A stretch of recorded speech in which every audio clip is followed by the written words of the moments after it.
ഇവിടെ ഞാൻ നേരത്തെ സൂചിപ്പിച്ചിട്ടുണ്ട്, പാലക്കാട് തെരഞ്ഞെടുപ്പിൻ്റെ സമയത്ത് മാധ്യമങ്ങൾ ചോദിച്ചു എന്താണ് MLA ആയാൽ ചെയ്യുക എന്ന്. അപ്പോൾ തന്നെ നിങ്ങൾക്ക് പഴയ ബൈറ്റുകൾ എടുത്ത് നോക്കിയാൽ അറിയാം. അപ്പോൾ തന്നെ ഞാൻ ആദ്യം പറഞ്ഞത് പാലക്കാട് MLA ആകാൻ പാലക്കാടൻ ജനതയൊരു അവസരം തന്നാൽ ആദ്യം ചെയ്യുക വീടില്ലാത്ത ആളുകൾക്ക്. കാരണം വോട്ട് ചോദിച്ചു പോകുമ്പോൾ ഒരുപാട് വീടില്ലാത്ത മനുഷ്യന്മാരെ കണ്ടു. ചെറിയ ടാർപോളിൻ ഷീറ്റിൽ മറച്ചു വെച്ചിരിക്കുന്ന മനുഷ്യന്മാർ, വീടെന്ന് പറയുന്ന സങ്കല്പമുള്ള മനുഷ്യന്മാരെ വരെ കണ്ടു. അപ്പോൾ വീടെല്ലാവരും ഒരു സ്വകാര്യമായ വലിയ ആഗ്രഹമാണ്. അപ്പോൾ അതിനു വേണ്ടിയിട്ടുള്ളൊരു ശ്രമം നടത്തുന്നു. അപ്പോൾ സർക്കാരിൻ്റെ PMAYയും ലൈഫ് പദ്ധതിയൊക്കെ ഉണ്ട്. അപ്പോൾ അതിൻ്റെ കാലതാമസങ്ങളും നൂലാമാലകളും ഒക്കെ നമുക്കറിയാം. അപ്പോൾ അതെല്ലാം ഒഴിവാക്കിക്കൊണ്ട് പാലക്കാട് നിയോജകമണ്ഡലത്തിലെ അർഹരായ മുഴുവൻ ആളുകളെയും കണ്ടെത്തി വീട് കൊടുക്കുന്ന പദ്ധതിയാണ് സ്മൈൽ. ആ പദ്ധതിയെപ്പറ്റി മുന്നോട്ട് എങ്ങനെ കൊണ്ടുപോകുമെന്ന ആശങ്ക ഉള്ളപ്പോൾ ആദ്യം സമീപിച്ചത് ഇന്റൽ ഗ്രൂപ്പിനെയാണ്. പാലക്കാട് ഒന്ന് തുടങ്ങി ലോകം മുഴുവൻ ഇന്ന് വ്യാപിച്ച് പാലക്കാടിനാകെ അഭിമാനമായി മാറിയിരിക്കുന്ന മോഹൻ സാറിൻ്റെ മകൻ ഉമേഷേട്ടൻ വളരെ കാലമായിട്ടുള്ള സഹോദരനെ പോലെ നല്ല സഹോദരൻ തന്നെയാണ്. ഉമേഷേട്ടനോട് ഞാൻ പറഞ്ഞു ഇങ്ങനൊരു പദ്ധതിയുണ്ട്.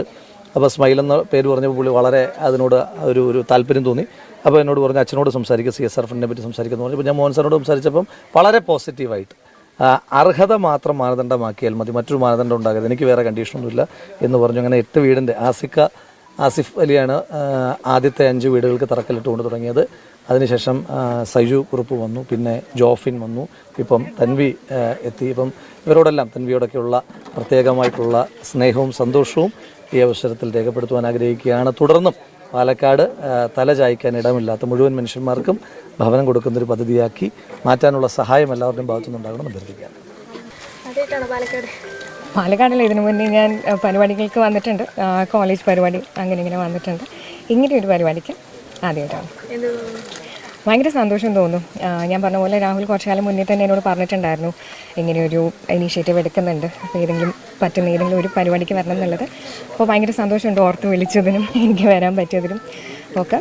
ഈ പറഞ്ഞ പോലെ ഭയങ്കര എല്ലാവരും നമ്മളെല്ലാവരും ഭയങ്കര വലിയൊരു ആഗ്രഹമാണ്, ഭയങ്കര വലിയ സ്വപ്നമാണ് ഒരു സ്വന്തമായിട്ടൊരു വീട് വേണം എന്നുള്ളത്.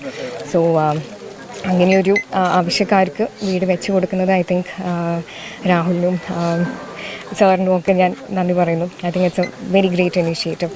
ഭയങ്കര സന്തോഷം ഭാഗമാകാൻ പറ്റിയതിന്.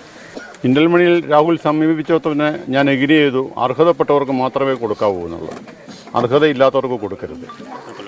അതാണ് എൻ്റെ പോളിസി. അപ്പോൾ വയനാട്ടിലാണെങ്കിലും നമ്മൾ അത് തന്നെ ഉദ്ദേശിക്കുന്നുള്ളൂ.